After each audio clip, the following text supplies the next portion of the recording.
آج کی اس ویڈیو میں ہم اس مہان یودھا کی ہسٹری بتانے والے ہیں۔ اس کو اتہاس میں سلطان الپ ارسلان کے نام سے جانا جاتا ہے۔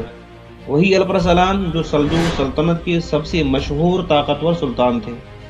روزہ نالج کے معزز ساتھیوں، آپ کو میں بتاتا چلوں کہ سلجوقی سلطنت 11ویں تا 14ویں صدی عیسوی کے درمیان میں مشرق وسطی اور وسطی ایشیا میں قائم ایک مسلمان بادشاہ تھی جو نسلاً اوغوز ترک تھے۔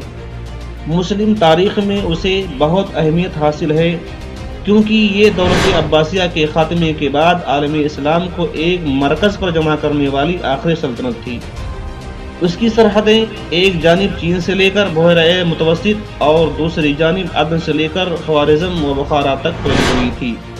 ان کا عہد تاریخ اسلام کا آخری عہد زرعی کہلا سکتا ہے، اسی لیے سلاجقہ کو مسلم تاریخ میں خاص درجہ و مقام حاصل ہے۔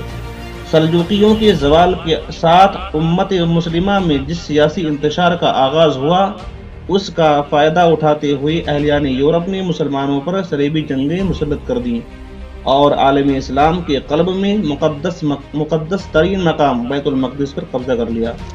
دوستو، میں آپ کو بتاتا چلوں کہ سلطان الپ ارسلان اپنے چچا طغرل بیگ کے بعد سلجوقی سلطنت کے تخت پر بیٹھے اور انہوں نے 1064 عیسوی میں آرمینیا اور جارجیا کو سلطنت میں شامل کر لیا۔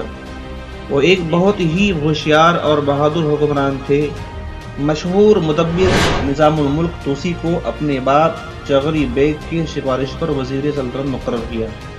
ان کے دور میں سلجوقی سلطنت کی حدیں بہت پھیلی۔ دوستو، آپ کو معلوم ہونا چاہیے کہ سلطان الپ ارسلان نے پہلے ہرات اور ماوراء النہر کو اپنے قبضے میں کیا، پھر فاطمی حکمران کو شکست دے کر مکہ اور مدینہ کو اپنی حکومت میں شامل کر لیا۔ اس سے اسلامی دنیا میں سلجوقیوں کی مقبولیت بڑھ گئی۔ دوستو، آپ کو جان کر شاید حیرانی ہوگی کہ بازنطینیوں نے حملہ کیا تو 26 اگست 1071 عیسوی کو ملازکرد کے مقام پر عبرتناک شکست دی اور قیصر روم رومانوس چہارم کو گرفتار کر لیا۔ قیصر روم نے نہ صرف تاوان جنگ ادا کیا اور خراج دینے پر رضامند ہوا، بلکہ اپنی بیٹی سلطان کے بیٹے سے بیاہ دی اور آرمینیا جارجیا کے علاقے اس کو دے دیے۔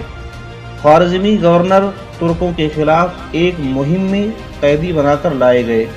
خوارزمی گورنر یوسف خوارزمی کی تلوار سے سخت زخمی ہوئے اور دوستو 4 دن کے بعد 25 نومبر 1072 عیسوی کو محض 42 سال کی عمر میں انتقال کر گئے۔ سلطان الپ ارسلان کو مرو میں ان کے والد چغری بیگ کی قبر کے برابر دفن کیا گیا۔ دوستو، میں اسی طرح تاریخی ویڈیو پیش کرتا رہوں گا۔